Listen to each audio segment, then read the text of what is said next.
Hello there. I am back with chapter 13. This one is called Missing Memories. When we stopped off on last chapter, Goldie had actually drank a little bit of the wine because Red saw it on her lips. So this one's called Missing Memories. Goldie turned to the well witch, squinted her eyes. "Mummy? Am I?" said the witch. "I suppose I could be. I always wished for a daughter, though Albert wanted a son." "Where was he?" "He should have been home by now." "Have you seen my Albert?" "No, and you're not my mummy. Come on, Goldie." I tried to grab her hand, but she wrenched herself free. "Don't touch me," she shrieked. "My mummy told me you're an evil witch and you do bad things." How much time had been erased? Goldie looked exactly the same. She hadn't even swallowed more than a splash, which I hoped meant only a tiny bit of her memory had been taken. Unfortunately, it was the bit that included our friendship. Still, I didn't understand why she was being so mean. She hadn't been this way when we first met. Had the wine changed her nature when it took away her memories? Did she really believe I was an evil witch? "She's a witch too," I said, pointing to the well witch. "She just gave you the wine that made you forget we're friends." "Ha," said Goldie, "I'd never be friends with you." "Oh, yes, the wine," said the witch. She dipped the other crystal goblet in the wine and held it out to us. "Here, have some. It's very refreshing." "Oh, thank you." Goldie reached for it, but I yanked her back by her hair. "No, thank you," I said. "Out, you mean girl. Let me go. Mummy." She reached for the witch, who was drinking the wine before growing younger still. Too young to be anyone's mummy. "You're not my mummy," I said. She's not your mummy," I said. "Come on." I dragged Goldie away from the well into the graveyard, while she pulled and thrashed about and scratched me. "Let me go. Just who do you think you are?"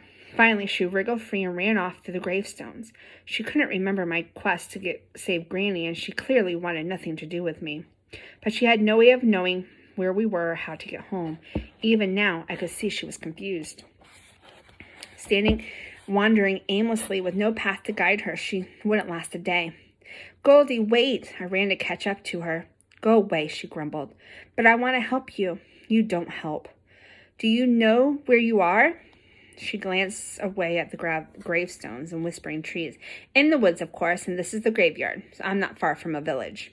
Goldie continued walking, looking every which way, trying to decide which direction to go. I think she knew something strange just happened, even though she didn't know what it was. Granny said the memory charms are some of the trickiest magic because it can't fully erase everyone's mind. You can muddle with it, like throwing dirt in a clear water and swishing it around. I wondered if there was any way to make Goldie's memories clear again. Dirt settles eventually, right? I followed a few steps behind Goldie. Every now and then she looked back at me suspiciously. I focused on the gravestones, reading the names as we walked. Leonard, Charlotte, Heinrich. Goldie walked faster. Willem, Otto. I stopped, squinting at a particular old gravestone. The stone was crumbling, but the name was clear. Albert. Oh, poor Albert. He wasn't going to make it to dinner after all, and the well witch would never see her love. She'd wait and make herself young again and hope, forgetting everything except Albert, and Albert would never come home. I moved past the graveyard and the whispering trees, away from the wine well and the wine witch, away from the magic to save Granny. I wondered if there would be magic out there that would help Granny with me without taking too much away. Goldie walked about 100 feet ahead of me, ambling in an aimless, haphazard way. She glanced back over her shoulder and swoop, she sank knee-deep in the bog.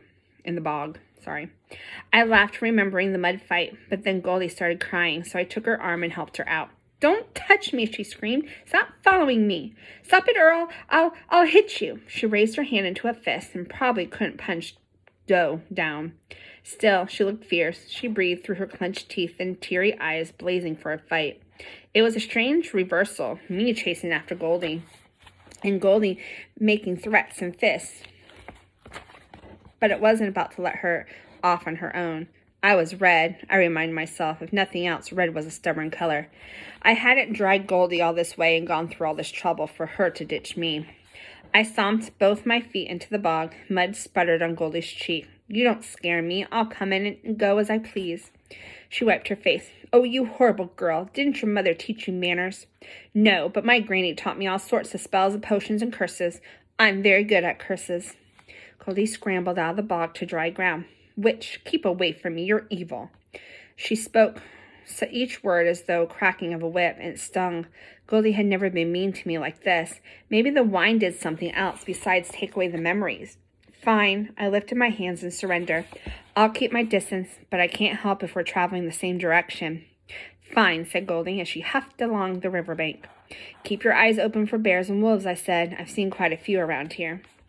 She slowed her step and allowed me to walk just slightly closer. Now I was chasing after her. She was trying to get me to leave. I couldn't help but feel a pinch of guilt for how I acted before. I was getting a little dose of my own medicine. As we traveled, the reality of my situation sank in. The wine would not help Granny, or at least it didn't seem worth the consequences. What if she ended up forgetting me, or worse, hating me as Goldie did? I didn't know what to do. There were still two other options, the dwarf mentioned, the red roses and the magic hearts, but I didn't know where or how they worked. I had a feeling the dwarf purposely forgot those details and left them vague to get me to choose the well. He probably hoped I'd drink the wine and forget about dwarves and how to make them tell me things, the little trickster. The sun dipped down the mountain peaks and the air grew chill. Bats burst from a high cave in the mountainside, screeching for their supper. I'm stopping to make camp. You may continue without me if you wish. I won't follow you. Goldie stopped and glanced back at me with suspicion. I went to work gathering wood and sticks to build a fire, then found a large pine with branches that arched in the ground to make a smaller shelter. Goldie moved to a tree a few ways from me, but close enough that we could still see each other. Once I had a fire going, I gathered some wild raspberries and edible roots. Goldie tried to do the same, but had no success. I sat by the fire and ate a solitary meal. Usually I enjoyed the quiet of the woods, but a quiet Goldie was disconcerting. It was like a songbird gone silent. Goldie peeked out from her pine shelter, and when she saw me watching, she scrambled away. If you're cold, you can come closer to the fire, I said. She didn't move for several minutes, but eventually she scooted closer. Stopping a good 5 feet away, she wrapped her shawl tightly around her and shriveled, and then eyed my meal hungrily. I won't bite you, you know, and you can have some berries. I promise they're not poisonous. Hunger won out. She crawled toward me like a wary squirrel, snatched a handful of berries, and scrambled back. She devoured them in less than a minute. I finished my own meal and pretended not to notice Goldie, inching toward the fire until she was only a couple feet away. A few nymphs swirled around her head. She slapped at them with both hands. What are these things? They're making strange sounds. They're tree nymphs. I think they're trying to help you remember that things you forgot. Listen. More nymphs swirled around Goldie, whispering and clicking. She continued to slap them, and then dropped her hands in defeat when it was clear they weren't giving up. What's the last thing you remember? I asked. You yanked me by my hair away from the well. No, before that. Yesterday. What happened yesterday? Yesterday? Goldie twisted her fingers. I was arguing with Mummy. What were you arguing about? She was very angry at me because I picked Gerhard's peaches and ate them without asking.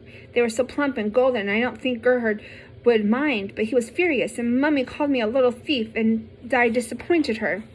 Goldie plopped down in the mud. Tears spilled down her cheeks. I breathed a sigh of relief. She hadn't lost too much of her memory, just a week at most. She must have gotten only a splash of wine on her tongue. I'm sure she forgives you. I bet she's looking for you now. I bet she's worried sick. No, said Goldie. I don't think so. She continued to cry until she passed out from exhaustion. The nymphs swirled around her head, rustling and flicking. Perhaps they restored her memories while she slept.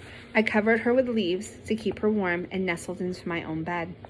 But I couldn't sleep. The night was so awake. The moon was full and bright. It was like a crystal ball floating in the inky blue sky, magical and mysterious. The mountain peaks formed the silhouette of a giant palace. The trees were faithful sentinels and nighttime creatures of the court magicians. An owl hooted, raccoons chattered, frogs croaked, and insects sang in a pulsing rhythm. It was a night Granny would have called enchanted, one so full of magic it could not be contained. A wolf howled. Come, he said. I knew it wasn't just any wolf. It was the wolf. He had howled again, closer this time. Come. I could feel his words spark and rush inside me, tugging me for an answer. The wolf came silently through the trees. I saw his glowing eyes first, and then the solid black outline of him, a shadow in the moonlight. I stood up. Some wild impulse drove me to step Was I a fool? The villagers always complained about wolves. They called him wild, vicious beast, and then livestock went missing. A wolf was always to blame. But they never looked at the good side of wolves, how strong they were and how fiercely loyal to their pack. Wolves would never betray one of their own, but I could be one on its own. The words of an animal charm formed on my lips. Speak or growl, fur or feather, beast and human come together. Invisible threads tugged at me, drawing me to the wolf, beckoning me to come closer. I took a step toward him. The wolf stepped toward me. I got down on my hands and knees, and our faces were level. The wolf lowered his head and stuck out a paw. I reached out a trembling hand. Tree or sky, lake or land, flesh to fur, and paw to hand. Ever so gently, I brushed the tip of the wolf's paw, and the spark connected us suddenly burst into flames. Fire surged through my veins, from my toes to my fingertips. Images flashed in my mind of wolves running wild through the woods. I felt their energy, their strength. It rushed through my head like a powerful river current, sweeping me away, so that I was nearly lost myself. Come, said the wolf. Don't be afraid. Chapter 14. Come. I stood slowly like a colt, trying to stand for the first time on spindly legs, and marveled at the wild power I felt inside me.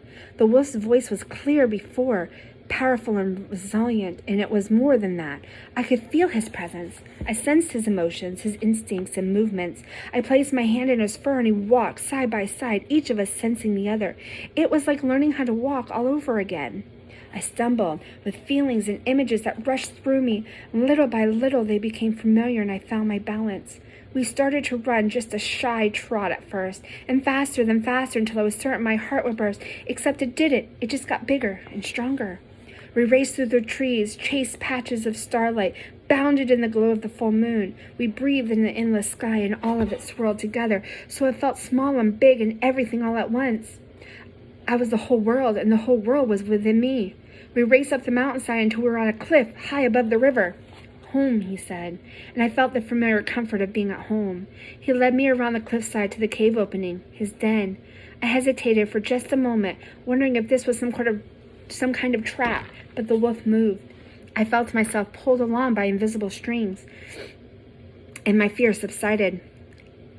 I got down on my hands and knees to crawl through the tunnel until it opened into a cavern. There was a small opening above that let the sliver of moonlight in. No one bigger than me could get in. I half expected to find other wolves in the den, but it was empty. Where's your pack? I asked.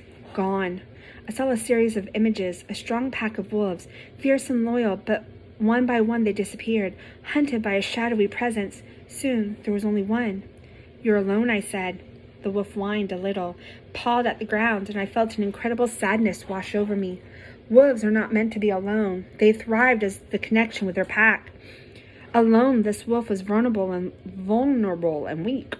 How did they die? I asked. Monster, said the wolf. He tried to show me a vision, but it was dark and blurry. Whatever this monster was, Wolf was clearly still afraid of it.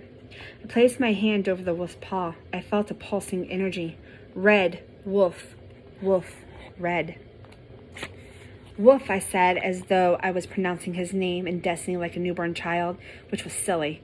Animals don't have destinies like humans. Perhaps I was pronouncing it for myself, a part of my own destiny. We're a pack now, I told him. Pack, he said. We left the den and stood at the edge of the cliff. Wolf tipped his head back and howled in the moon. I joined him, and our howls twined together like music, making the stars and moon tremble. I hoped Granny could hear. She would recognize my voice, and it would make her feel alive, too. I woke to an earth-shattering scream. Wolf, run. There's a wolf.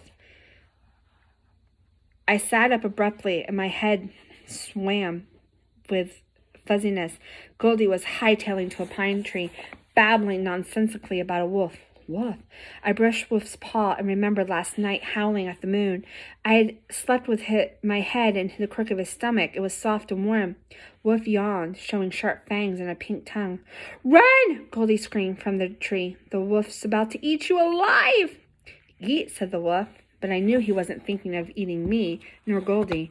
He had fish on his mind, or rabbits, or mice, or berries. Any of those would do.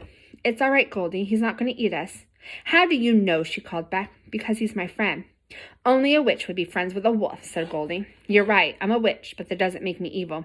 Mummy says it does, said Goldie. Have you ever considered that perhaps your mummy doesn't know everything? Now come down here. I promise he won't hurt you. I don't have to do what you tell me, Goldie said. Fine, I said. Do whatever you want. Good luck finding breakfast. I'm sure you can chew on some pine needles and slurp some sap. Goldie didn't respond, nor did she come down from the tree. I was really starting to miss the old Goldie. This one was even grumpier than me, and her curls bounced less, and as much as they annoyed me before, unbouncy curls were somewhat depressing. It almost made me want to try a cheering charm on her, but with my luck, she'd probably laugh herself to death. I'm sure I'd have a grand time trying to explain that to her mummy when she came searching for us. I'm sorry, ma'am. Your daughter died of laughter. It's an infectious disease. I did everything I could. Goldie would come down in her own time, most likely when she smelled food. So I went in search of some breakfast. Wolf padded alongside me. I placed my hands in the fur of his neck, marveling at our new connection. The energy pulsing through me, warm and wondrous. I wanted to run again, and Wolf was sensing my thoughts, immediately broke into a gallop. We ran through the trees in the morning mist, filling our lungs with cool air. Wolf saw a raise in the hill, and images of wolves rushing and racing to the top rushed through me. So we raced to the top and then raced back down. And it was like being two creatures at once, or one creature in two places. We leapt over logs and drank in the fresh scent of the pine and morning glory and rabbit. The smell slowed our steps, and we grew quiet, watching, listening. My senses seemed tightened and right on the surface. Something rustled in the bush just ahead of us. We circled it. Wolf on one side, me on the other. There was no time to speak. Wolf sent me an image of two wolves on opposite sides of the bush. One wolf pounced on the bush, and the other caught the creature. I was the first wolf. That was the beauty of a pack. They worked together, seamlessly, cohesively. One.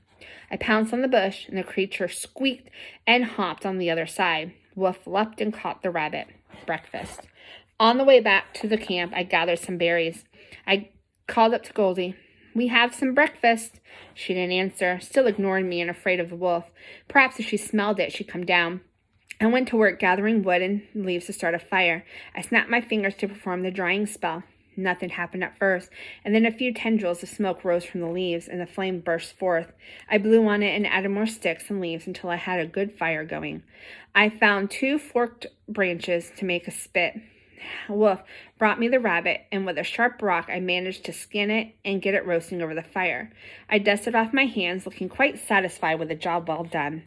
Goldie, you're going to starve if you don't eat something. Come down. Still no answer, not even a sound, so I moved closer to the tree. Goldie? She wasn't there. I looked around, by her bed and leaves, beneath the tree where I'd slept, but no sign. Did she leave without me? Goldie? I called. My heart began beating faster, panic rising in my chest. Horrible images of all the things that could happen to her raced through my mind. Bears, mountain lions, cliffs. Goldie, I shouted. Wolf brushed against my side, calming me. Listen, he said. We held still and listened. I heard voices by the river. I hurried alongside the bank. Do you promise? I heard Goldie say. I stepped through the heavy shrubs and found her. She was right at the edge of the bank, talking to someone. I promise, said a deep, soothing voice. Anything you want. My blood stopped cold in my veins. She was talking to a sprite, but she had known better. No, she didn't know better. Her memories of the previous encounter were erased with the wine. She had no idea. I ran toward her. Goldie, I shouted, get away! She turned toward me, frowned, and then turned back to the sprite. I just want Mummy to love me, she said. Can you make her love me? Yes, yes, said the sprite, with her honey, molasses, and syrupy words. All that you wish shall be yours. Come now. Goldie stepped into the water, stretched her hand toward the sprite.